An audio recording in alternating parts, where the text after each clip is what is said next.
Hello student, I am Tamanna from Vishwas Navsharda Public School Bhuna. This is the content of class 7th. इसकी जो whole class 7th में आप लोग syllabus discuss करने वाले हो वो है ये कितने यूनिट है आपकी 6 यूनिट है, जिसमें से यूनिट 1 फूड जो हम स्टडी कर चुके हैं। नेक्स्ट जिसमें 6 चैप्टर थे। फर्स्ट चैप्टर था nutrition in plant, second chapter nutrition in animal, third chapter fibre to fabric और fourth chemical and chemical changes, fifth acid base and salt और सिक्स क्या है हीट एंड टेम्परेचर, जो हम discuss कर चुके हैं। सेकंड यूनिट है आपकी the word of the living, means ये लिविंग का जो वर्ड्स है वो है सेकंड यूनिट जो हम आज स्टार्ट करेंगे, जिसका फर्स्ट चैप्टर है क्लाइमेट एंड अडेप्टेशन जो हम आज स्टार्ट करने वाले हैं। नेक्स्ट चैप्टर इसके ये हैं। थर्ड यूनिट है moving things people and ideas, fourth unit है how thing work, fifth unit है नेचुरल फिनोमिना, सिक्स यूनिट है नेचुरल रिसोर्सेज। तो आज हम यूनिट 2 का चैप्टर 1 अगर ओवरऑल देखें तो चैप्टर 7 स्टार्ट करेंगे, क्लाइमेट एंड अडेप्टेशन।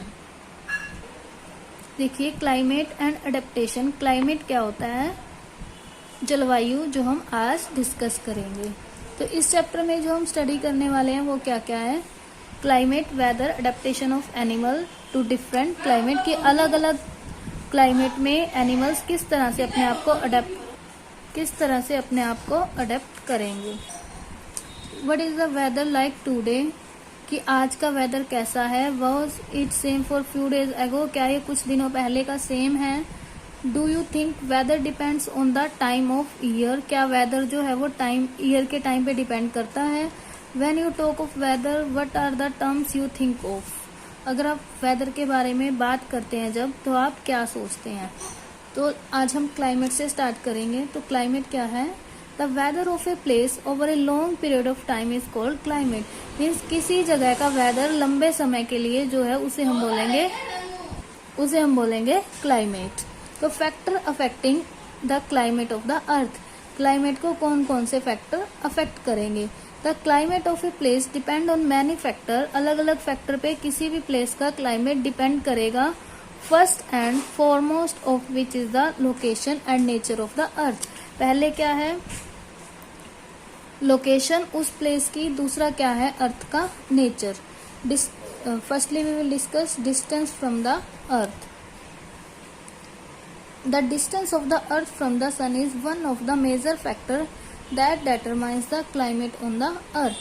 जो डिस्टेंस है सन से अर्थ की वो मेजर फैक्टर है जो किसी भी प्लेस का क्लाइमेट को डिटरमाइन करेगा। Sun is the main source of energy in our solar system, जो सन है वो सोलर एनर्जी का मेन सिस्टम है हमारे अर्थ पर। It is about 1.39 million kilometre in diameter, इसका डायमीटर कितना है 1.39 million. Big nuclear reaction occurs in the sun, sun के अंदर बहुत सारी न्यूक्लियर रिएक्शन होंगी जो क्या करेंगे हाइड्रोजन को हीलियम में कन्वर्ट कर देंगे और जो लार्ज अमाउंट ऑफ एनर्जी को प्रोड्यूस करेंगे, making the sun very bright, जो सन को ब्राइट बनाते हैं जिसकी वजह से वो बहुत ज्यादा गर्म होगा। जो टेम्परेचर है सरफेस का वो कितना है 5000 डिग्री सेल्सियस, जो कोर है वो ज्यादा हॉट है, कितना 15 मिलियन डिग्री सेल्सियस हॉटर है। The energy from the sun is radiated in all direction, जो सन से एनर्जी है वो सभी डायरेक्शन में रेडिएट होगी। All life form on earth depend on this heat, जो सारी लाइफ है वो किस पे डिपेंड करेगी, हीट पे डिपेंड करेगी। And light for their survival, मतलब कि सारी जो लाइफ है अर्थ के ऊपर जितने भी लोग रहते हैं सभी लोग हीट और लाइट पर डिपेंड करते हैं। Life exist on earth because of sun, जो लाइफ है वो सन अर्थ पे एग्जिस्ट करती है वो किसकी वजह से, सन की वजह से। Our earth is third planet, हमारा अर्थ है जो थर्ड प्लेनेट है सन से इतने किलोमीटर दूर है। The earth itself is quite big, जो बहुत बड़ा है, डायमीटर कितना है 12,000 kilometre. The distance of the earth from the sun seems to be just right to be favourable for life exist, मतलब कि सन से डिस्टेंस अर्थ की इतनी है जो लाइफ के लिए फेवरेबल है, बाकी इससे पहले वाले ज्यादा गर्म हो जाएंगे और इससे बाद वाले कम गर्म होंगे। इफ इट वॉज क्लोजर, अगर ज्यादा क्लोजर होगा तो हॉट, अगर दूर होगा तो cold. Atmosphere of the earth, उससे पहले हम देखते हैं did you know even though it is closer to sun planet Mercury is colder than Venus, जो मर्करी है वो पास है फिर भी वो कोल्डर है वीनस से। दिस इज बिकॉज क्योंकि वहाँ का एटमॉस्फेयर कैसा है, थिक है, जो कार्बन डाइऑक्साइड से ट्रैप है, जो ज़्यादा सोलर एनर्जी को ट्रैप करेगा, जिसकी वजह से टेम्परेचर क्या हो जाता है, इंक्रीज हो जाता है। अब हम अर्थ के एटमॉस्फेयर के बारे में डिस्कस करेंगे। The composition and density of the earth atmosphere also effect it's climate. जो कॉम्पोजिशन और डेंसिटी है अर्थ एटमॉस्फेयर की, वो यहाँ के क्लाइमेट को अफेक्ट करती है। देखिए, अर्थ टिल्ट मीन्स जो अर्थ के एक्सिस है वो 90 डिग्री के एंगल पर नहीं है, वो क्या है, टिल्ट है। तो हमें पता है कि अर्थ रिवॉल्व करती है सन के अराउंड, सन के ऑर्बिट में, और अपने एक्सिस के चारों ओर भी वो रिवॉल्व करती है। ठीक है। An imaginary line about which the earth rotate, ऐसी इमेजिनरी लाइन जो जिस पे अर्थ रोटेट करती है उसे हम क्या बोलते हैं, एक्सिस ऑफ रोटेशन या फिर एक्सिस बोलते हैं। Increasing thing is that the earth axis is not perpendicular, मतलब कि जो अर्थ के एक्सिस हैं वो परपेंडिकुलर नहीं है, वो कैसे हैं, थोड़े से टिल्ट हो रखे हैं। This tilt play an important role, मतलब कि जो ये झुके हुए हैं अपने एक्सिस पर, वो क्लाइमेट में बहुत ज्यादा इम्पोर्टेंट रोल प्ले करते हैं। The angle that the earth axis make with the direction perpendicular to the elliptical plane is called the angle of inclination, मतलब कि जो एंगल है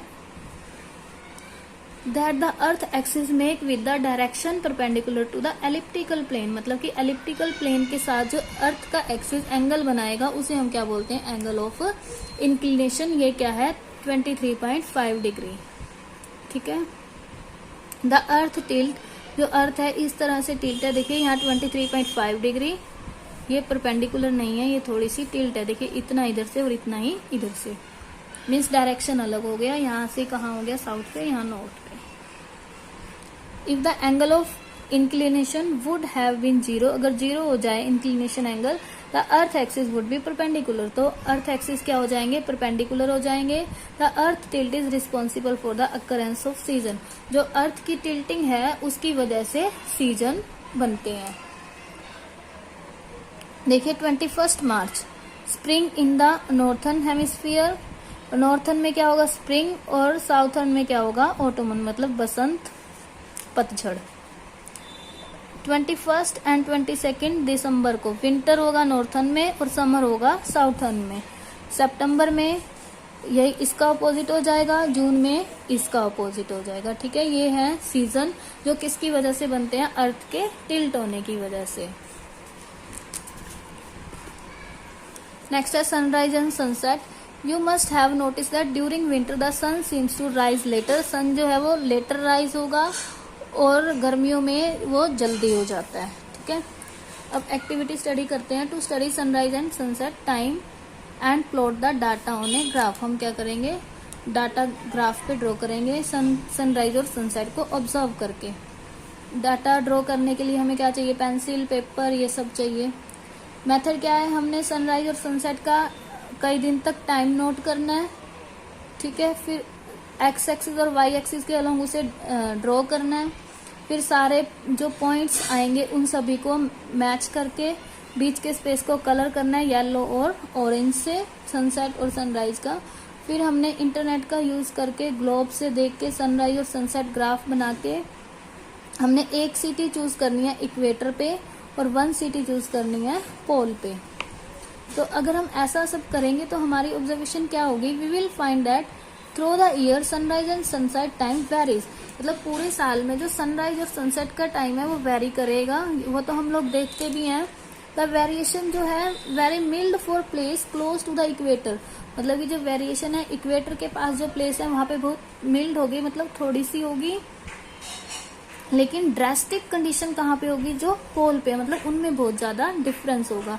तो कंक्लूजन क्या है, this show that the place closer to the poles have a larger variation, means larger variation को show करेगी, कौन से, जो इक्वेटर के पास है। This variation in the length of the day between place close to the equator, मतलब इसका मतलब क्या हुआ कि क्लोज है इक्वेटर के पास और place close to the poles happen because of earth tilt, और ये होता किसकी वजह से, अर्थ के टिल्ट होने की वजह से। नेक्स्ट टॉपिक हमारा factor affecting the climate of a pole, climate of a place, जो हम नेक्स्ट वीडियो में डिस्कस करेंगे। Thank you, bye bye, keep studying.